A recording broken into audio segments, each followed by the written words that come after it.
ಹರ ಮುನಿದಡೆ ಗುರು ಕಾಯುವನು. ಹರ ಅಂದ್ರೆ ಶಿವ. ಶಿವ ಕೂಡ ಸಿಟ್ಟು ಮಾಡ್ಕೊಂಡ್ರು ಕೂಡ ಗುರು ನಿಮ್ಮನ್ನ ಕಾಯ್ತಾನೆ ಅಂತ. ಮುಂದೆ ಗುರು ಇರಲಿ, ಹಿಂದೆ ಗುರು ಇರಲಿ ಅಂತ ಹೇಳಿದ್ದಾರೆ.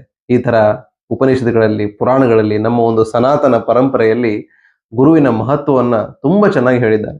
ಇವತ್ತು ನಾವು ಜ್ಯೋತಿಷ್ ಶಾಸ್ತ್ರದ ಅನ್ವಯ ಗುರುವಿನ ಮಹತ್ವವನ್ನು ತಿಳ್ಕೊಳ್ಳೋಣ. ಗುರು ನಮ್ಮ ಜೀವನದಲ್ಲಿ ಇದ್ರೆ, ಗುರು ಬಲ ನಮ್ಮ ಜೊತೆಗಿದ್ರೆ ನಾವು ಏನೇನೆಲ್ಲ ಮಾಡಬಹುದು ಅನ್ನೋದನ್ನ ತಿಳ್ಕೊಳ್ಳೋಣ. ಮೊದಲನೇದಾಗಿ ಗುರು ಗ್ರಹ ಅನ್ನೋದು it's a planet of knowledge, ಜ್ಞಾನದ ಗ್ರಹ ಅಂತ ಕರಿತೀವಿ.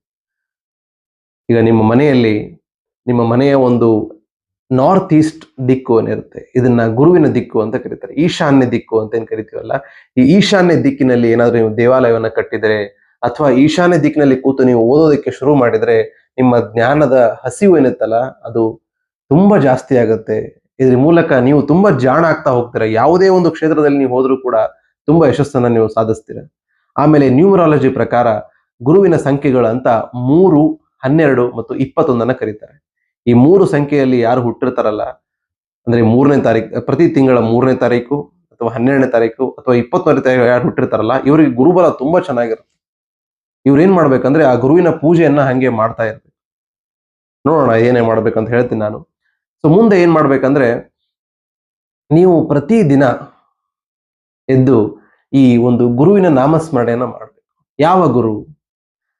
ನಾವು ಒಂದು ಸುಂದರವಾದ ಗೀತೆ ಇದೆ ನೋಡಿ ಕನ್ನಡದಲ್ಲಿ, ವಾರ ಬಂತಮ್ಮ ಗುರುವಾರ ಬಂತಮ್ಮ, ಗುರು ರಾಯರ ನೆನೆಯಮ್ಮ, ಸ್ಮರಣೆ ಮಾತ್ರದಲ್ಲಿ ಕ್ಲೇಶ ಕಳೆದು ಸದ್ಗತಿಯೇ ಕೊಡುವನಮ್ಮ ಅಂತ.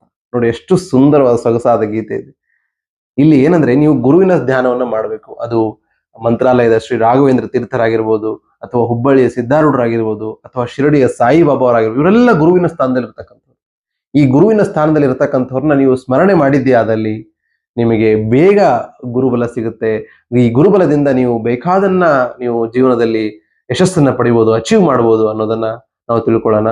ಸೊ ಕೊನೆಯದಾಗಿ ನಾನು ಹೇಳೋದಿಷ್ಟೇ, ನೀವು ನಿಮ್ಮ ಜೀವನದಲ್ಲಿ ಗುರುಬಲವನ್ನ ಇನ್ನೂ ಹೆಚ್ಚು ಮಾಡಬೇಕಾಗಿತ್ತಂದ್ರೆ, ಇದು ನಾನು ಹೇಳಿದ್ದು ಪೂಜೆ ಪಾಠ, ಸಾತ್ವಿಕತೆಗೆ ಸಂಬಂಧಪಟ್ಟಿರ್ತಕ್ಕಂಥದ್ದು. ಇನ್ನು ನಮ್ಮ ಒಂದು ನಡವಳಿಕೆಯಲ್ಲಿ ಏನಾಗಬೇಕಂದ್ರೆ, ನೀವು ಮತ್ತೊಬ್ಬರಿಗೆ ಒಳ್ಳೆಯದನ್ನ ಬಯಸಿ, ಮನಸ್ಸಿನಿಂದ ಒಳ್ಳೆಯದನ್ನ ಬಯಸಿ. ಯಾರ ಬಗ್ಗೆನೂ ಕೂಡ ಮನಸ್ಸಿನಲ್ಲಿ ದ್ವೇಷ, ಅಸೂಯೆ, ಜಲಸಿಯನ್ನ ಇಟ್ಕೊಳ್ಬೇಡಿ. ಇದೆಲ್ಲ ಏನ್ ಮಾಡುತ್ತೆ, ನಿಮ್ಮಲ್ಲಿರ್ತಕ್ಕಂಥ ಗುರುಬಲವನ್ನು ಕಡಿಮೆ ಮಾಡುತ್ತೆ. ಸುಮ್ಮನೆ ಹೇಳಲ್ಲ ನೀವು ಇನ್ನೊಬ್ಬರಿಗೆ ಒಳ್ಳೇದ್ ಮಾಡಿ ಅಂತ, ಸುಮ್ಮನೆ ಹೇಳ್ತಾ ಇಲ್ಲ ನಾನು, ನಿಮ್ಮ ಸ್ವಾರ್ಥಕ್ಕೆ ಹೇಳ್ತಾ ಇದ್ದೀನಿ. ನೀವು ಏನಾದ್ರೂ ಈ ತರ ಗುಣಗಳನ್ನ ಬೆಳೆಸ್ಕೊಂಡಿದ್ದೆ, ಅದ್ರಲ್ಲಿ ನೀವು ಗುರುಬಲನ ಕಡಿಮೆ ಮಾಡ್ಕೊಳ್ತಿದ್ದೀರಾ.